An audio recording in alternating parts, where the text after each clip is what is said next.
काय बॅटिंग केली अप्रतिम दिनेश कोदे, त्याच्या नावाची चर्चा होणार. त्याच्या वैयक्तिक इनिंग मध्ये आपण जर विचार केला तर त्याने 7 बॉल 7 षटकार मारलेत आणि पहिला फलंदाज ठरलाय या स्पर्धेमध्ये ज्याच्या नावावरती सलग 7 बॉल 7 षटकार.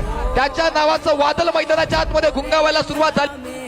फ्रीहिटच्या बॉलवरती या वेळेला थांबडेल तो कसला बॉल मात्र फेकून दिलाय. बॉल चाललाय 15 बजाव शॉट.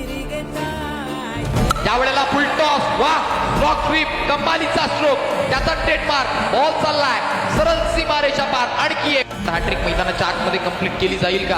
आणि हो आलाय, जा शोधून आणा बॉल. बॅक टू बॅक सलगचा तिसरा.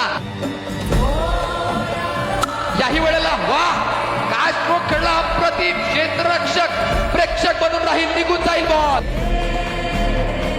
आणखी एक, हा देखील बॉल निघून चाललाय. प्रेक्षक मायबाबांच्या भेटीकरिता सीमारेखा पार. शेवटच्या बॉलवरती देखील वा वा वा वा खरा बॉल सलगचा 7वा. जा शोधून आणा बॉल. बॉल सरळ चाललाय सीमारेखा पार. दिनेश कोदे.